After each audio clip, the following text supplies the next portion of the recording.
Okay, so we told you guys about follow-up and how important follow-up is. So in this video, what we're going to talk about is what do we send them by mail, right? Our mail follow-up system, right? We talked about being able to have 15 touches within a month, 30 touches within a matter of a 60-day period when we have a new company that we're marketing to.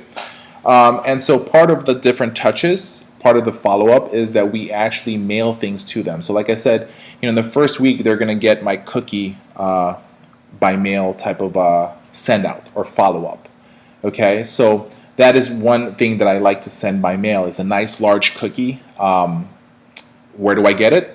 Well, I go to Costco or I go to Sam's Club. So a friend of mine has a card with Sam's Club and I have a card with Costco. So whichever is closest by or whoever I'm with and stuff like that. So, so like a friend of mine who's also a marketer, but he is a marketer for, what do you call this thing? For a hospital system. And so he likes to use Sam's Club, but obviously not trying to be picky or anything, but Costco's better. So better stuff. So anyways, I send them a cookie, for example, right? And then also, what else do I send them? Well, I send them postcards. So, so we send them a postcard. Now, here's the thing about the postcards. I want to clearly make sure that you guys know this.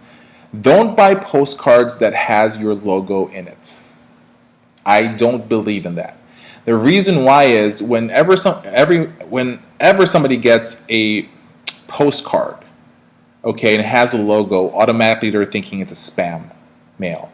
So by me making it a regular postcard and me doing a handwritten note and just saying, the name of my company by writing it and then also putting my number and then signing that, that's a lot better than having a postcard with a logo in it. So that's one idea that you guys can actually have. If you go online, you can look for a bunch of different postcards. There's this one set of postcards that I love. It has the photos of these kids that are dressed up like old people, right? And it was really, really cute and works so well whenever I send that, because whenever somebody gets that by mail, they get drawn to that because it's cuteness, right? Quick suggestion, anything with babies, anything with kids, anything with pets always gets attention first, okay? So that is something that I always like to do. There's also a company called stamps.com, for example, where you can print your own stamps. I like them as well because I can do a variety of different sayings on the stamp myself. Another stamp that I like to use when I'm sending them stuff is there's a forever stamp that you can buy at the post office that is a scratch and sniff, where you scratch it and then it has a scent to it. So that's something that you guys can use, and I would sometimes write a little quick note. Guess what? This stamp is a scratch and sniff, right? Just to kind of get them to, to gain their attention a little bit more. So postcards are great. Every time I'm going to send them something, like for example, even if it's just one page of an educational-based marketing material, and of course I'll throw in my card in there and then a quick rack card in there as well. But I don't use the typical envelopes that you can buy at Walmart or Office Max.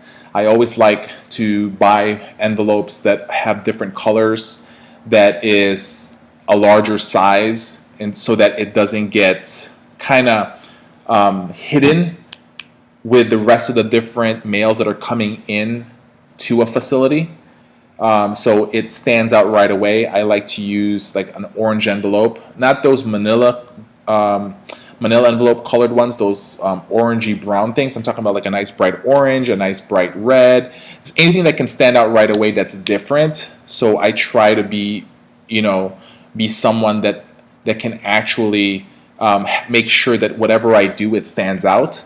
Now, let's say, for example, after 15 days, after 30 days that I've actually marketed to a particular company, and these are like nonstop follow-ups, and we're still not getting where we're supposed to be getting, that's when I actually send them a care package, and that's when I send them a FedEx or a UPS package.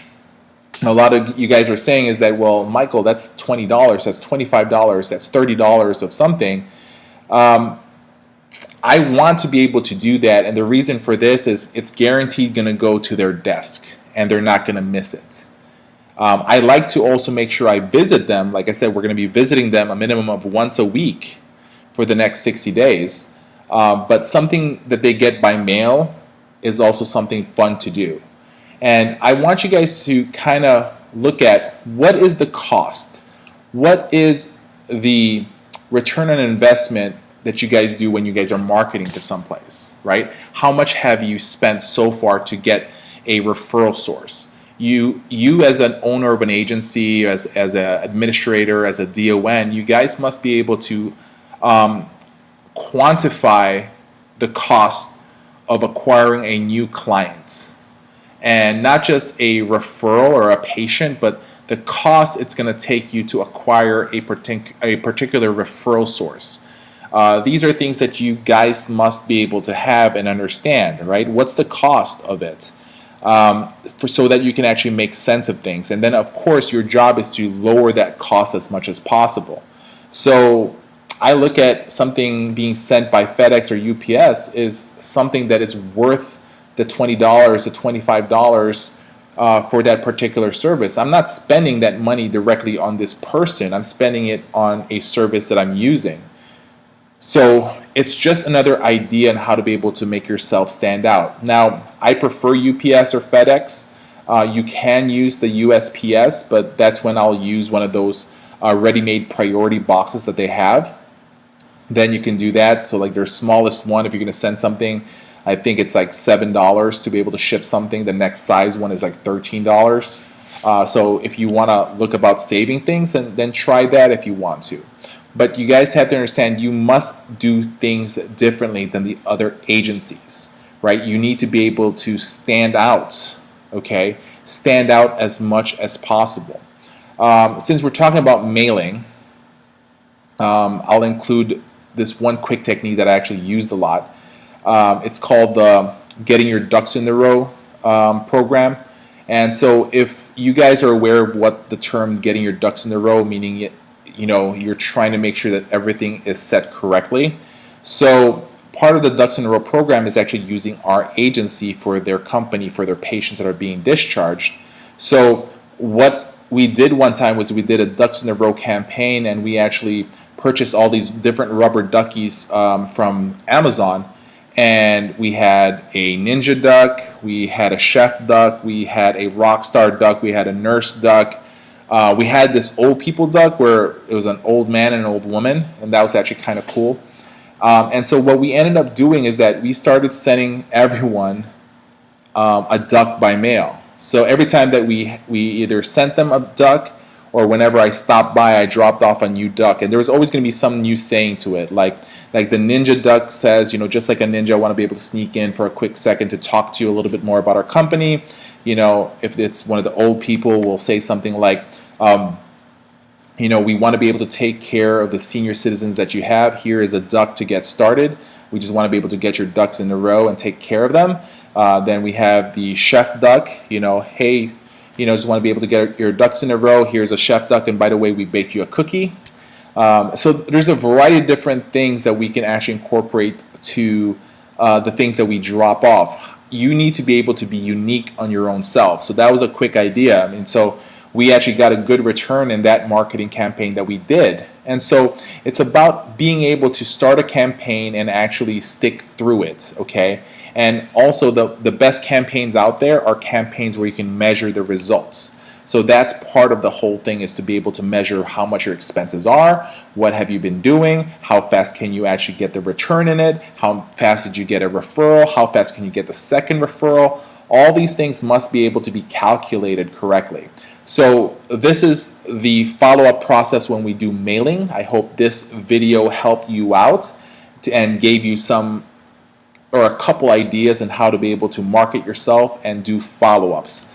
Keep watching more of our videos, especially in this training series that we have. We look forward to be able to working with you guys further. If you want more information about what else to give, what else to hand out, watch our weekly giveaway a training series where we show you guys all the different types of things that we actually give away to people to be able to make ourselves stand out from the other competitions. Okay, so hopefully you like this video. Keep on watching the rest.